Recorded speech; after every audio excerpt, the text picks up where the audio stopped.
What is going on, IF Warriors? So in this video, I get this a lot. There's a lot of intermittent fasting naysayers out there that say, well, what's the point of intermittent fasting? I'd rather just count calories. So I'm going to tell you quickly, I think this is going to be a short video, why intermittent fasting, why you lose weight faster, more efficiently with intermittent fasting than just counting calories. And without any further ado, let's go ahead and jump right into it. Now, study methodologies can be very different and unique depending on how the researchers or what the researchers are looking for and what they want the base to be for the results that they're trying to actually extrapolate from the entire methodology. Sometimes they ensure to equate for calorie consumption. Other times they make one part of the group do free living, like maybe the intermittent fasting group being the intervention, and they'll have a calorie control group where the control group is controlling for calories. That way they can test if controlling for calories is better than free living with intermittent fasting, or they'll have one group do physical activity while the other group does not, or both of them don't do it, or both of them do it. There's so many different methodologies out there when it comes to diet, exercise, what have you, weight loss as a whole. But one interesting methodology, and the reason that I say is interesting because of the results itself, one interesting methodology is whenever they do intermittent fasting with a control group, because if they don't have a control group, a randomized control trial, what are we talking about? Those studies are garbage. Don't listen to them. Only listen to studies that have a control group within the design. When they allow for both the intervention group and the control group to both eat ad libitum, but they tell them to eat to lose weight. Hey, look, you guys gotta lose weight. You gotta lose weight, but we want it to be a free living study. We want to see how it is in the real world. So eat what you want, when you want, except for the intermittent fasting group. Make sure you're intermittent fasting. But other than that, eat what you want, and hopefully you're controlling for your weight. And even with just the psychological elements of being in a study, you know, that people tend to lose weight because they're being measured, right? And it's being put into data. So people don't, that in and of itself creates a motivation for people to lose weight. But in the event that there is an ad libitum study, and I've read so many ad libitum studies looking at both intermittent fasting with a control group, the intermittent fasting group loses way more weight and body fat than the control group in over 90% of those ad libitum studies. Now, why do you think that is? Both groups are being told to lose weight. Both groups are not given any specific direction on how to do that, but both groups somewhat understand the mission, because the control group does end up losing weight. They do end up losing body fat, but it is nowhere near the amount of weight and body fat that the intermittent fasting group loses. Now, that should give you a peek into the uniqueness of intermittent fasting.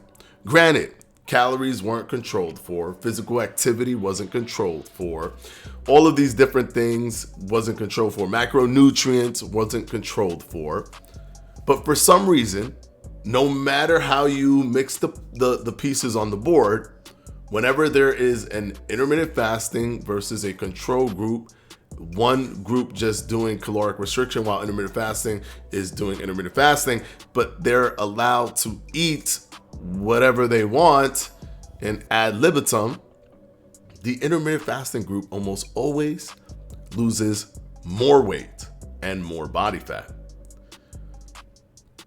But you would probably say to yourself, but hey, look, you know, calories, if they equate it for calories, but the world doesn't just work on researchers equating for calories. That's the important thing that a lot of people are missing. That is the missing piece to the puzzle for a lot of the intermittent fasting naysayers. They want to make it a mathematical problem. But the thing is, we as humans, it's not a mathematical problem. We've known for years that calorie restriction is the way to lose weight. We've known that. But knowing that has not helped lose weight, because obesity and people being overweight and even morbidly obese, the rates are still continuously growing.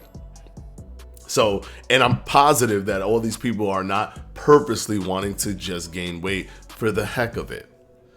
So even with all of that information, people still are gaining more weight than they did in the past. So just knowing the mathematical equation is not the only thing that matters, right? So when you look at those numbers, then you say, well, what are the reasons? And that's when the questionnaires and the hormonal elements that take place come to the forefront. For example, when you're just doing calorie restriction, you can eat all day. You can literally eat all day when you're doing calorie restriction. There isn't anything that is stopping you from eating all day. All you're trying to do is make sure that when you eat all day, you're not overeating your calories. You're not being at a net positive energy balance. You want to be at a net negative energy balance to cause fat loss and fat burn and fat oxidation. When you're doing intermittent fasting, you're not eating all day. What you're doing is you're eating for a short period of time, and then you're not eating again until your eating window opens. What ends up happening when you do that for a consistent amount of time, when you do that consistently for multiple days in a row, your body becomes less hungry. Your body actually becomes less hungry. Your body falls into that rhythm that you forced upon it. For 4 days, 5 days straight, you did intermittent fasting. So now on this 6th day, you're actually not going to feel that hungry outside of your eating window. And the more you do it and the more consistent you are, the more your body gets triggered to not want to eat. And they actually look at the hormonal secretions that take place with these groups. And what they see is that the intermittent fasting group is excreting less ghrelin, and ghrelin is the hunger hormone. It's the hormone that tells you that you're hungry.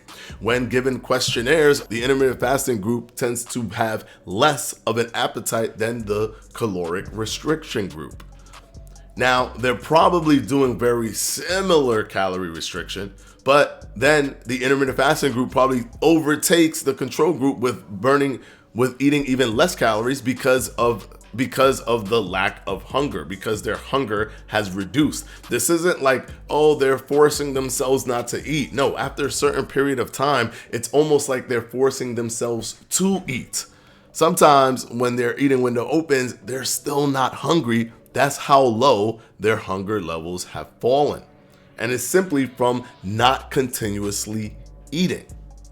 Then you take into account that the majority of the reason why people overeat is because of grazing, as most people underreport what they're eating by around 50%. They underreport the calorie intake by around 50%. And the reason that this is the case is because people think that they're eating less than they actually are. But when allowed to graze throughout the day, you end up actually overeating without even knowing it. Intermittent fasting has a structure and a design that deters grazing, because once your eating window is closed, usually what you do is you eat things that you are very cognitively aware of, because you're not going to have another opportunity to eat. So there's all the food that you're eating within your window. You're paying a lot of attention to it. So you know roughly what that is, and it isn't like snacking all over the place. And then you come out of your eating window, you're in your fasting window, and you don't eat. Therefore, you do not graze. Therefore, you have a higher chance of losing weight, especially when you're not paying attention to calories, because you're not doing the dreaded grazing that normally happens when people are just like, oh, I'm just gonna not eat that much. I'm gonna make sure I control what I eat, but they graze throughout the day and they end up actually thinking that they've eaten 50% less than they did throughout the day. Leptin hormones have shown to increase with intermittent fasting as well. And leptin hormones is the hormone that tells your brain that you're full. So you actually get full faster, or you get told that you're full faster, because you still get full, but when your leptin is low, when you're leptin resistant, you actually don't, even though you're full, it takes longer for your body to tell your brain that you're full. When you're leptin sensitive, it tells your brain that you're full almost immediately. So you don't overeat even in the sitting where you're eating, because you already feel full. So when people tell you, hey, it doesn't matter this, it doesn't matter that, and I'm not even talking about more body fat burning in respect to ketone bodies and all this stuff. I'm not even talking about that. I'm just simply talking about, even if you told yourself, I'm just gonna count calories, cool. You could just count calories, but don't think that because you made a mathematical problem solved in your head that's going to reciprocate itself in the physical world, because we've seen it. People have tried and have failed. So that is the reason why intermittent fasting has become popular. That is the reason why a lot of people do intermittent fasting, because it helps them actually control for calories, even if they're not paying attention to the calories, simply from its design. So hopefully this video has enlightened people that constantly come in here and say, hey, you don't need to do intermittent fasting. You just need to count your calories and you'll be all good. I don't even understand why intermittent fasting exists.